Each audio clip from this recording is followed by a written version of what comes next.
No próximo capítulo da novela Garota do Momento, Beto, com os punhos cerrados e os olhos queimando de indignação, irá invadir o escritório de Juliano.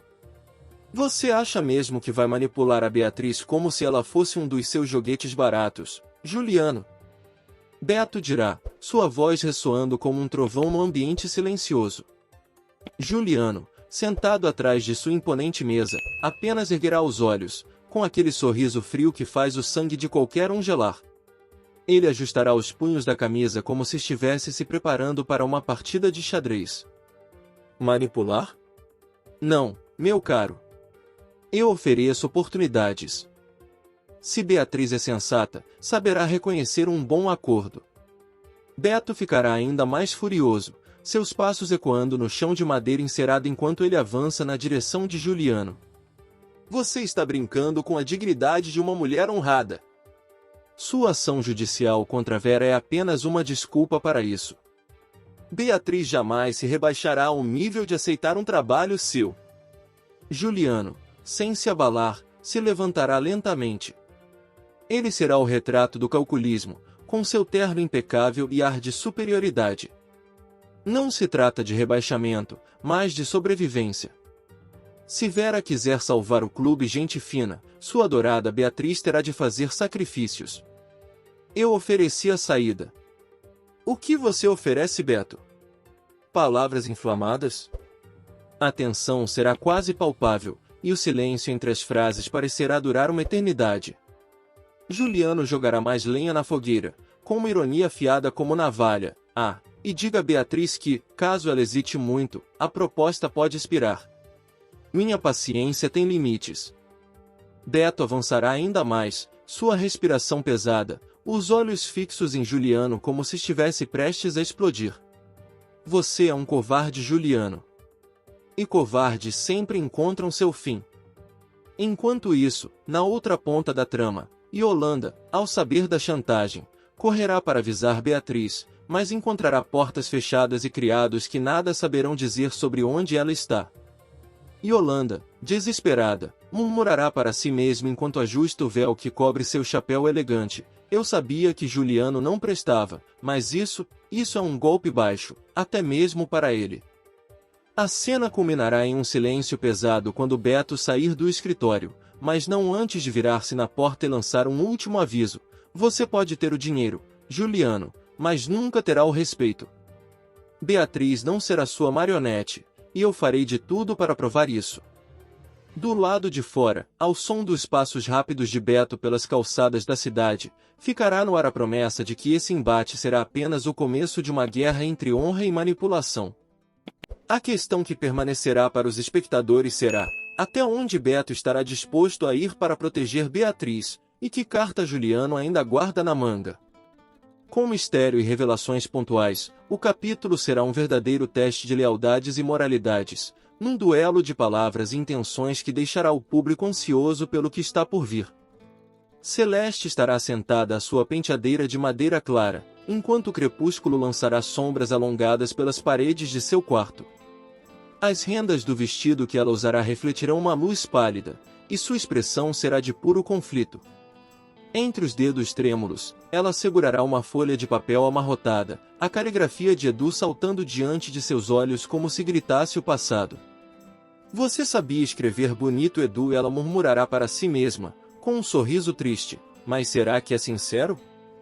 Será que desta vez é de verdade? As palavras da carta ecoarão em sua mente enquanto ela as relerá. Celeste, sei que errei, mas não consigo deixar de acreditar que ainda podemos recomeçar. Nunca deixei de pensar em você.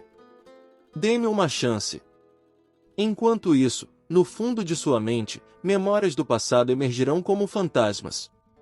A primeira vez que Edu lhe entregará flores, seu sorriso desajeitado e promessas que nunca foram cumpridas. O som de um piano distante preencherá a cena, aumentando a intensidade do momento, como se o destino estivesse brincando com ela. Por que agora? Por que depois de tudo? Ela questionará, seus olhos se enchendo de lágrimas. Você desapareceu quando eu mais precisava de você, Edu. Será que acha que pode voltar como se nada tivesse acontecido? Celeste se levantará abruptamente, a carta ainda em mãos, e começará a andar pelo quarto. Cada passo fará eco no chão de madeira, como se marcasse o compasso de suas indecisões. O reflexo de sua figura no espelho parecerá julgá-la, e ela desviará o olhar. Nesse instante, a porta se abrirá sem aviso, e a figura de sua irmã Cláudia surgirá. Celeste? Você está chorando? Celeste rapidamente esconderá a carta entre as páginas de um livro. Não é nada, Cláudia. Só lembranças. Mas Cláudia não será fácil de enganar. Você está com a carta dele, não está? Do Edu? Eu sabia que ele iria aparecer de novo para bagunçar sua vida. Celeste, você não pode cair nesse jogo. Celeste respirará fundo, tentando conter a raiva e a confusão. E se ele tiver mudado, Cláudia? E se agora ele for o homem que prometeu ser? Cláudia cruzará os braços, o olhar severo. E se ele for o mesmo de sempre? Um lobo em pele de cordeiro. Você precisa pensar nos riscos. As palavras de Cláudia pesarão sobre Celeste, mas não a convencerão completamente. Quando a irmã sair, ela se sentará à escrivaninha, pegará um pedaço de papel e começará a escrever. As primeiras palavras surgirão hesitantes, como se cada letra carregasse o peso do passado. Edu, não sei se posso. Ela parará, mordendo a ponta da pena, e olhará para a janela. Nesse momento, passos ecoarão no corredor, aproximando-se lentamente. Um mistério ainda maior surgirá. Quem estará prestes a interrompê-la? E será que as palavras que ela decidirá escrever mudarão o rumo de sua vida? O destino de Celeste e Edu continuará pendurado por um fio, enquanto a sombra de uma nova revelação se aproximará, ameaçando virar tudo de cabeça para baixo. O jantar acontecerá em uma sala bem iluminada, com lustres pendurados e toalhas de mesa bordadas à mão. Nelson, sentado à cabeceira, observará Guto com olhos de águia. O rapaz, desconfortável, mexerá na aba do paletó, evitando o olhar do pai. Eugênia, elegante em um vestido de cetim pérola, sorrirá de maneira enigmática, como se já soubesse o que estaria por vir. Então Guto Nelson dirá, servindo-se de um cálice de vinho, acho que já está na hora de oficializar essa aproximação com Eugênia, não acha? Ou preciso tomar as rédeas de novo? As palavras de Nelson serão como um soco, mas Guto, hesitante, tentará parecer calmo. Sim, claro. Eugênia, eu quero que você seja minha namorada. Eugênia pousará os talheres com delicadeza, sua expressão mudando de surpresa para diversão. É esse o pedido que você tanto adiou, Guto? Achei que seria mais emocionante. A risada dela ecoará pela sala, mas será cortada pelo olhar incisivo de Nelson. Não se preocupe, minha cara. Guto é apenas tímido. Não é meu filho? Guto, ainda tentando engolir o nó em sua garganta, assentirá. Isso, tímido. É claro que quero que sejamos um casal. No entanto, enquanto Nelson prova mais um gole de vinho com aparente satisfação, Eugênia olhará para Guto com um brilho calculista nos olhos. Bem, então aceito. Afinal, eu adoro surpresas.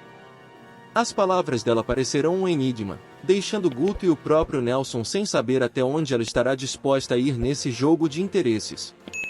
Enquanto a refeição continuará, a tensão permanecerá, uma corda esticada prestes a se romper, especialmente quando Eugênia murmurar para si mesma, você ainda vai descobrir, Guto, que ninguém me usa sem pagar o preço.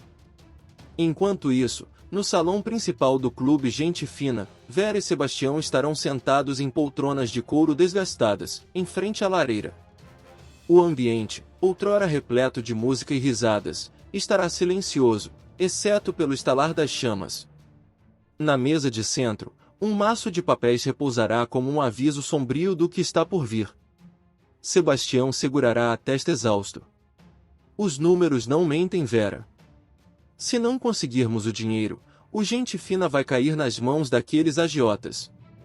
Vera, sempre resoluta, apertará os braços da poltrona. Não posso aceitar isso, Sebastião. Este lugar é o coração de tudo que construímos. Não é só um clube, é o que nos mantém vivos. Ele suspira, sua voz cheia de amargura. E o que vamos fazer? Pedir ajuda a Juliano? Você sabe que ele vai exigir algo em troca. As palavras dele ecoam como uma maldição, e Vera levantará os olhos para o teto, como se pedisse respostas. Naquele instante, a porta do salão se abrirá, e Lígia, uma das frequentadoras mais assíduas do clube, surgirá. Perdão, interrompi algo. Ela perguntará, seu olhar percorrendo o ambiente como se sentisse o peso da tensão. Vera, tentando esconder sua angústia, balançará a cabeça. Nada que não possamos resolver, Lígia. O que traz você aqui a essa hora? O que Lígia dirá em seguida deixará Vera ainda mais inquieta. Ouvi rumores sobre o clube e sobre Juliano.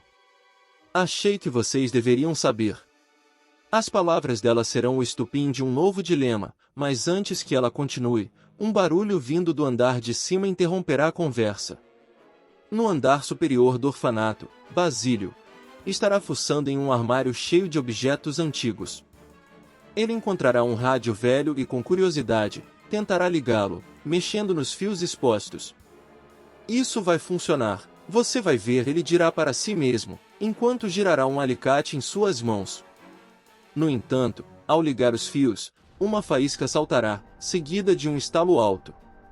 Luzes começarão a piscar, e Basílio recuará, assustado. Ops, acho que fiz besteira. No térreo, as irmãs responsáveis pelo orfanato ouvirão o som, e uma delas gritará, o que está acontecendo lá em cima? Basílio! As crianças que estarão no dormitório começarão a gritar quando a fumaça começar a se espalhar pelo corredor. O pânico tomará conta. Basílio, ainda no quarto, tentará apagar o princípio de fogo com uma manta, mas será tarde demais para esconder o ocorrido. Quando os adultos chegarem, o curto-circuito já terá causado danos suficientes para comprometer parte da instalação elétrica do orfanato. Basílio, com um rosto pálido, dirá apenas, eu só queria consertar o rádio. Mas o incidente não será tão simples quanto parece. Quando a diretora for inspecionar os fios, perceberá algo estranho. Esses cabos foram mexidos. Isso não é algo que um garoto como Basílio faria sozinho. O que teria realmente causado o curto-circuito? E quem estará por trás do mistério que envolverá o orfanato? A noite estará carregada de tensão. Na sala de visitas da mansão de Juliano, Beto entrará como uma tempestade, deixando os criados inquietos e Juliano com um sorriso irônico nos lábios. O ambiente, decorado com móveis de época e cortinas pesadas, testemunhará o confronto de palavras afiadas e intenções ocultas. Juliano, Beto dirá, apontando o dedo com firmeza, chega de jogos. Não vou permitir que você use a Beatriz ou qualquer outro para alcançar seus objetivos podres. Juliano, sentado tranquilamente em uma poltrona com um copo de conhaque na mão, erguerá o olhar, seus olhos estreitos e calculistas.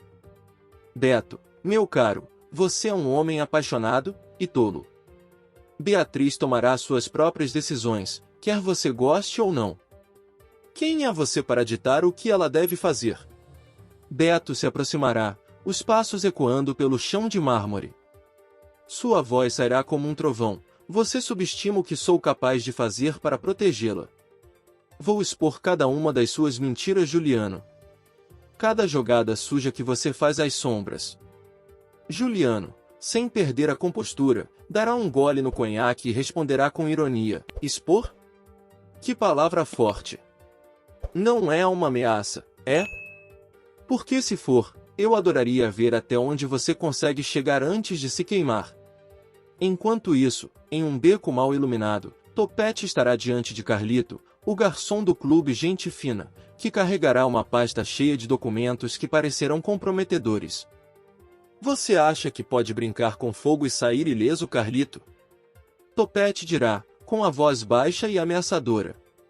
Carlito, tremendo, tentará manter a pose. Eu só fiz o que me pediram. Não sei de nada. Topete se aproxima lentamente, puxando uma faca do cinto. A lâmina brilhará sob a luz fraca do poste. Você sabe mais do que está dizendo, e eu não sou conhecido por deixar coisas passarem em branco. O destino de Carlito penderá por um fio, enquanto as intenções de Topete parecerão cada vez mais sombrias. No entanto, antes que qualquer coisa aconteça, passos rápidos ecoarão no beco, interrompendo o momento de tensão.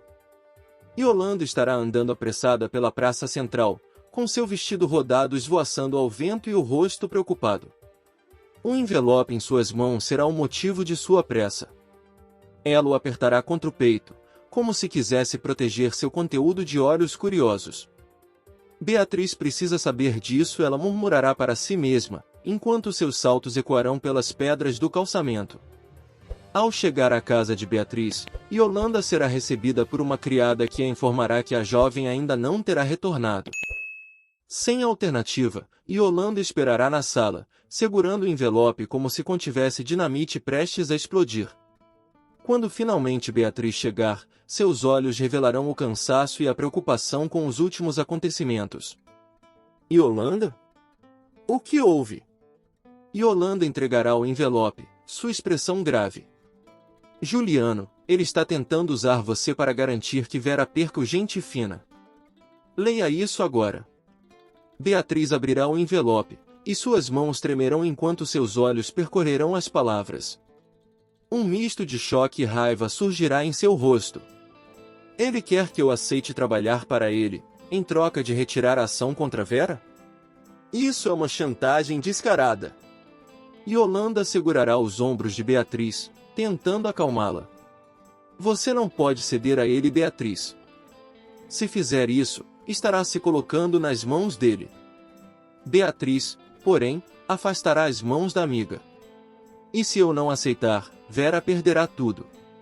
Como posso ficar de braços cruzados enquanto ele destrói a única coisa que ela ama? O conflito interno de Beatriz será visível, e sua respiração ficará pesada. Preciso pensar. Mas uma coisa é certa, Juliano não sairá impune. Enquanto as palavras dela ecoarem na sala, o som distante de um trovão prenunciará uma tempestade, tanto no céu quanto nos acontecimentos que se desenrolarão a seguir. Algo estará prestes a mudar, e Juliano talvez tenha subestimado quanto Beatriz será capaz de lutar contra ele. No salão de chá da casa de Vera, a luz do fim de tarde entrará suavemente pelas janelas, criando um ambiente sereno que contrastará com a inquietação das palavras que serão trocadas. Vera estará sentada em uma cadeira de espaldar alto, com uma xícara de chá nas mãos. Lígia, à sua frente, mostrará um semblante preocupado, enquanto girará a colher dentro de sua xícara, quase como um reflexo automático de sua inquietação. Vera Lígia começará, sua voz carregada de hesitação. Sei que não é fácil ouvir isso, mas há algo que você precisa saber sobre Juliano, e sobre o gente fina. Vera erguerá os olhos, sua expressão endurecendo. O que exatamente você sabe, Lígia? Juliano já mostrou que é capaz de qualquer coisa, mas agora ele está mirando diretamente na minha família. Lígia hesita por um momento, mas então decide prosseguir. Juliano não está agindo sozinho. Ele tem aliados, pessoas que você nem imagina. E algumas delas frequentam o seu círculo social. Alguém está passando informações para ele. As palavras de Lígia serão como um golpe, e Vera apertará a xícara com força. Está me dizendo que há um traidor entre nós? Que alguém que eu confiei está ajudando Juliano? Lígia sentirá, sua expressão séria. É mais do que isso, Vera. Ele tem um plano. Se você não agir rápido, tudo o que construiu será destruído. Nesse instante, a criada entra apressada, interrompendo a conversa. Dona Vera, há uma pessoa na porta insistindo para vê-la. Diz que é urgente. Vera se levantará, deixando a xícara na mesa. Quem seria a essa hora? Ela trocará um olhar com Lígia, ambas pressentindo que a noite guardará ainda mais revelações. Enquanto isso, Beatriz estará no escritório do banco, onde a tensão no ar será quase palpável. A grande mesa de Mogno estará cheia de papéis aguardando sua assinatura, e Vera estará ao seu lado, visivelmente nervosa. Beatriz, este empréstimo é a nossa única saída. Com isso, conseguiremos tempo para reorganizar as finanças do Gente Fina, Vera dirá, segurando o braço de Beatriz com um misto de desespero e esperança. Beatriz, porém, fixará os olhos no contrato à sua frente, as palavras parecendo dançar em sua mente. Ela apertará os lábios, tentando conter a raiva e a dor que sentirá. Amiga, eu entendo quanto isso é importante, mas há outra forma. Vera franzirá a testa, confusa. Outra forma? Do que você está falando, Beatriz? Com um suspiro profundo, Beatriz pegará os papéis e os afastará de Vera. Eu não posso deixar você fazer isso. Se assinarmos esse contrato, estaremos presas a dívidas que nunca conseguiremos pagar. É exatamente isso que Juliano quer. Vera se levantará abruptamente. Juliano? O que ele tem a ver com isso? Beatriz finalmente soltará o que vinha guardando. Ele me fez uma proposta. Se eu trabalhar para ele, ele retira a ação contra o Gente Fina. É uma chantagem, sim, mas talvez seja a única maneira de salvar o que é nosso. A expressão de Vera será uma mistura de choque e indignação. Você não pode estar considerando isso, Beatriz. Trabalhar para um homem como Juliano é o mesmo que vender sua alma. Beatriz apertará os olhos, sua voz firme, mas carregada de dor. E se for a única maneira de salvar a sua alma, amiga? Você se sacrificou tanto por esse clube. Se eu tiver que me sacrificar para protegê-lo, eu farei. Nesse momento, as portas do escritório se abrirão, e uma figura inesperada surgirá, lançando um olhar sombrio para ambas. Desculpem a intromissão, dirá Juliano, com um sorriso frio, mas achei que seria interessante ouvir a decisão pessoalmente. A presença dele encerrará o momento com uma tensão quase sufocante, enquanto Beatriz se erguerá lentamente, encarando-o com um olhar que misturará desafio e resignação. E no silêncio pesado que se seguirá, o destino de todos os envolvidos parecerá pender no fio de uma navalha, aguardando o próximo movimento que mudará tudo. O destino colocará Beatriz e Juliano frente a frente mais uma vez, mas desta vez, o ambiente será carregado de tensão e ressentimentos não resolvidos. Juliano, decidido a reverter a maré de escândalos que ameaça afundar a reputação de sua família e sua empresa, tomará a iniciativa de procurar Beatriz pessoalmente. Ele acreditará que pode convencê-la, com seu charme e sua persistência, a aceitar sua proposta de trabalho. Beatriz estará na casa de Beto, longe do glamour das grandes campanhas e da badalação, quando Juliano baterá à porta com um ar de superioridade misturado a uma inquietação quase palpável. Ao ser recebido por Beatriz, a atmosfera se transformará em algo quase sufocante. O empresário entrará com passos firmes, mas os olhos inquietos o trairão. Beatriz, nós precisamos conversar. É do seu interesse tanto quanto do meu. Ele começará, sua voz carregando um tom mais incisivo do que ele pretendia. Beatriz, de braços cruzados, o encara sem se intimidar. Se é para me dizer o que já sei, poupe o seu tempo, Juliano. Eu não quero nada que venha de você. As palavras dela cairão como pedras sobre Juliano. Ele respira fundo, tentando manter a compostura, mas a máscara de controle começará a rachar. Ele fará uma pausa dramática, encarando-a com uma intensidade que parecerá queimar o ar entre eles. Você realmente acha que pode dar as costas para essa oportunidade? Ele insistirá, aproximando-se. Qualquer garota no país daria tudo para estar no seu lugar, Beatriz. Não seja ingrata. A palavra ingrata será como uma faísca em um barril de pólvora. O semblante de Beatriz endurecerá. Com a voz firme e cortante como uma navalha, ela responderá: Ingrata? Você acha que me comprar com suas migalhas vai apagar tudo que sua família já fez? Acha que um contrato pode mudar quem você é de verdade, Juliano? Juliano sentirá o impacto dessas palavras como um golpe. Ele tentará contra-atacar, mas, nesse momento, a porta ao fundo abrirá e Beto surgirá. O jornalista, com uma postura que misturará determinação e surpresa, entrará na sala como uma sombra protetora sobre Beatriz.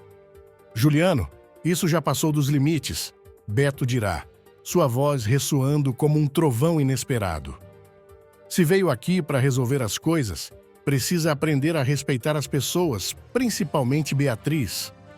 Juliano, pego de surpresa, hesita por um instante. Seus olhos se estreitarão, avaliando Beto como quem enfrenta um adversário inusitado. E quem é você para me dizer como devo tratar alguém? Ele rebate, mas sua voz trai o incômodo de estar sendo desafiado. Beto se aproximará, seu tom se firmando. Sou alguém que não vai ficar calado enquanto você tenta impor sua vontade. Se acha que pode usar o peso do seu dinheiro para intimidar Beatriz, está muito enganado. Beatriz, que até então observava o embate com uma expressão de força contida, se colocará entre os dois. Eu não preciso de ninguém para me defender, Beto, mas agradeço. O clima, no entanto, estará longe de se acalmar. Juliano, sentindo que está perdendo o controle da situação, dará um passo adiante, como se tentasse recuperar a vantagem. Mas o olhar de Beatriz será um aviso claro. Ela não recuará e agora não estará mais sozinha. O confronto ainda estará longe de acabar, e enquanto Juliano, Beatriz e Beto estiverem envolvidos nesse embate carregado de tensão, uma pergunta ficará no ar. Até onde Juliano estará disposto a chegar para conseguir o que quer? Os capítulos futuros de Garota do Momento reservarão uma sequência de tirar o fôlego quando Beto decidir intervir na discussão explosiva entre Juliano e Beatriz. O jornalista, que até então vinha observando de perto os acontecimentos envolvendo Beatriz e a família de Juliano, finalmente mostrará que não está disposto a permanecer à margem enquanto a jovem é atacada. A tensão no ambiente já terá atingido um ponto de ebulição, quando Juliano, incapaz de aceitar a recusa de Beatriz, deixará suas palavras se tornarem lâminas. Você está cometendo o maior erro da sua vida, ele dispara, sua voz ecoando pelo cômodo. Sem a minha ajuda, você nunca vai passar de mais uma garota comum, tentando sobreviver nesse mundo que não perdoa ninguém. Beatriz, com o olhar firme, retruca sem hesitar. Prefiro ser uma garota comum com dignidade do que ser sua marionete, Juliano. Você acha que pode comprar todo mundo, mas comigo, isso não vai funcionar. Nesse instante, Beto, que até então estava no fundo da sala, observará a cena com os olhos apertados, como se cada palavra fosse um soco em sua consciência. Ele, então, se levantará, sua figura se destacando como um trovão em meio à tempestade. Chega, Juliano, ele dirá, caminhando com passos calculados até o centro da sala. Sua voz será baixa, mas carregada de autoridade.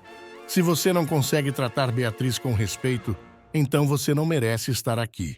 Juliano, que até aquele momento parecia estar no controle, voltará sua atenção para Beto, e o confronto entre os dois se tornará inevitável. E o que você tem a ver com isso, Beto? Juliano questionará, um sorriso irônico surgindo em seu rosto. Desde quando você é o protetor dela? Ou será que isso é algo mais pessoal? A provocação fará o ar do ambiente pesar ainda mais, mas Beto não se deixará abalar. Ele encara Juliano com um olhar firme, respondendo com uma voz carregada de determinação. Eu estou aqui porque não suporto ver um covarde como você tentando intimidar alguém que claramente não está à venda. E se acha que isso é pessoal, talvez seja porque a sua consciência está incomodada. Beatriz, que até então manteve uma postura firme, mas silenciosa, intervirá, tentando retomar o controle da situação. Beto, eu posso me defender sozinha, ela dirá, sua voz carregada de emoção. Mas, ao mesmo tempo, ficará evidente que a presença do jornalista será um alívio para ela, mesmo que ela não admita abertamente. Juliano, sentindo que a situação está fugindo de suas mãos, eleva ainda mais o tom. Vocês dois acham que estão ganhando algo aqui? Isso não vai acabar assim, Beatriz. Você está brincando com fogo, e fogo queima. O clima entre os três será como um campo minado prestes a explodir. As palavras de Juliano deixam no ar um mistério. Até onde ele estará disposto a chegar para reverter sua derrota? E Beto? Por que estará tão envolvido em proteger Beatriz? Será apenas altruísmo ou algo mais estará por trás de sua postura? O confronto entre Beto e Juliano criará um novo e inesperado triângulo de forças, onde os interesses, os medos e os segredos de cada personagem começarão a se entrelaçar de forma perigosa. A história estará apenas começando e um novo desdobramento estará prestes a virar a página. Beatriz mostrará mais uma vez que sua força e independência não serão abaladas, nem mesmo diante das tentativas desesperadas de Juliano em dobrá-la. O empresário, já ferido no orgulho pela recusa inicial, fará o possível para tornar sua oferta irresistível. Mas Beatriz se manterá firme, deixando claro que seus valores não estarão à venda. O cenário será carregado de tensão, com Juliano tentando controlar suas emoções enquanto reformula sua abordagem. Ele, com as mãos cruzadas atrás das costas, dará alguns passos pela sala, suas palavras cuidadosamente calculadas. Beatriz, você não está entendendo o que está em jogo aqui, ele começará, seu tom mais brando, mas ainda assim carregado de condescendência.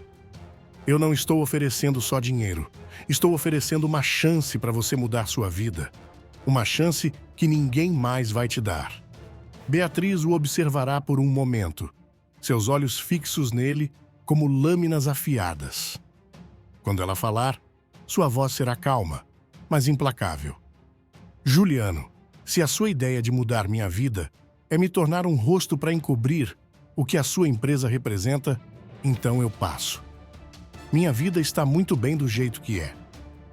A resposta dela deixará Juliano sem palavras por um instante. Mas ele rapidamente recupera a compostura. Ele se aproximará, diminuindo a distância entre os dois, e sua voz ganhará um tom de urgência. Você não entende, Beatriz. Não é só sobre você. É sobre tudo o que podemos construir juntos. Eu estou tentando consertar as coisas. Consertar? Ela interrompe, com um sorriso irônico surgindo em seus lábios.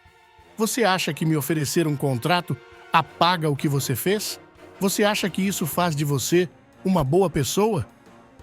Nesse momento, Beto, que estará no canto da sala, observará atentamente, seus olhos revelando mais do que ele gostaria. Ele decidirá intervir, sua voz cortando o silêncio pesado como um trovão inesperado. Beatriz já deu a resposta dela a Juliano. Você precisa aceitar isso. Ou será que não faz parte do seu vocabulário? Juliano se vira abruptamente para Beto, seus olhos faiscando com uma mistura de raiva e frustração. Ah, então agora você é o porta-voz dela? Me poupe, Beto. Isso aqui não tem nada a ver com você. Beatriz dará um passo à frente, sua postura imponente chamando a atenção de ambos os homens. Eu posso falar por mim mesma, ela afirma, com uma firmeza que não deixará espaço para dúvidas. E vou repetir, Juliano. Eu não quero nada que venha de você. Aceite isso e siga em frente. Juliano tentará mais uma vez apelar, sua voz agora quase desesperada. Beatriz, qualquer outra garota nesse país daria tudo para estar no seu lugar. Você está jogando fora uma oportunidade que não vai se repetir. Mas Beatriz não vacila. Eu não sou qualquer garota, Juliano, ela responderá, suas palavras ecoando pelo ambiente como um golpe final. E se você ainda não entendeu isso, o problema é seu. O silêncio que se seguirá será quase ensurdecedor. Cada personagem envolto em seus próprios pensamentos e conflitos. Juliano, derrotado, mas ainda incapaz de admitir, sairá da sala, deixando para trás uma tensão quase palpável. Beto, por outro lado, ficará ali, observando Beatriz com um misto de admiração e preocupação. O embate entre Juliano, Beatriz e Beto se tornará mais do que apenas um confronto de palavras. Em meio às faíscas do conflito, camadas de intenções ocultas, ressentimentos do passado e desejos não expressos começarão a emergir, criando um redemoinho emocional que ameaça consumir todos os envolvidos. Após a saída intempestiva de Juliano, Beatriz permanecerá imóvel por alguns instantes, como se as palavras ditas ainda ecoassem pelo ambiente. Mas Beto, inquieto, não conseguirá conter sua preocupação. Ele se aproxima lentamente, suas palavras rompendo o silêncio com um tom de cautela. Você está bem, Beatriz? Porque, sinceramente, eu não sei como você aguenta tanta pressão. Ela o olha de lado, sua expressão ainda firme, mas o brilho em seus olhos trairá a intensidade das emoções que estará segurando. Eu estou acostumada, Beto. O mundo não foi feito para facilitar a vida de quem decide lutar. O jornalista hesita por um momento, mas decide falar o que está em sua mente. Você não precisa fazer isso sozinha, sabe? Tem gente que está do seu lado mesmo que você não veja. Beatriz o encara, seu semblante suavizando por um breve segundo antes de retornar à sua postura decidida. Eu sei disso, Beto. Mas a questão não é quem está ao meu lado. É o que eu estou disposta a fazer para não abrir mão do que acredito. Enquanto isso, Juliano estará do lado de fora, no carro, socando o volante com raiva. Ele estará tão imerso em sua frustração que quase ignora o telefone tocando lá dentro. Quando finalmente atender, sua expressão mudará drasticamente. Do outro lado da linha, uma voz sombria dirá algo que o fará gelar. A situação está piorando, Juliano. Se você não resolver isso logo, pode dar adeus à sua empresa. Ele segura o telefone com força, seus olhos fixos na estrada, como se buscassem uma resposta no horizonte. Eu estou tentando, mas ela não facilita. A voz responde fria e cortante. Então encontre um jeito, nem que seja o último. De volta à casa de Beto, Beatriz se sentará por um momento, como se precisasse recuperar o fôlego. Mas antes que pudesse relaxar completamente, o telefone toca novamente. Ao atender, seus olhos se arregalarão por um breve instante e ela imediatamente se levantará. Beto notará a mudança instantaneamente. O que foi? Algo grave? Beatriz hesita antes de responder, como se calculasse cada palavra. É algo que eu preciso resolver. Mas não se preocupe, não é nada demais. O jornalista não parecerá convencido. Beatriz, você sabe que não precisa esconder nada, certo? Se tem algo acontecendo, você pode me contar. Mas antes que ela possa responder, o som de um carro estacionado do lado de fora chamará a atenção dos dois. Beatriz olhará pela janela e verá um rosto familiar, mas inesperado saindo do veículo. Sua expressão mudará para algo entre surpresa e preocupação. Por que ela está aqui? Beatriz sussurra para si mesma, mas alto o suficiente para que Beto ouça. Ele se aproximará da janela, intrigado. Quem? Antes que ela possa responder, a campainha tocará, cortando o ar como uma lâmina. O clima na sala ficará denso, e Beatriz, com passos firmes, irá em direção à porta. Ao abri-la, o rosto que ela verá do outro lado carregará não apenas respostas, mas novas perguntas. Quem seria a visitante inesperada? E o que ela teria a dizer que mudaria tudo mais uma vez?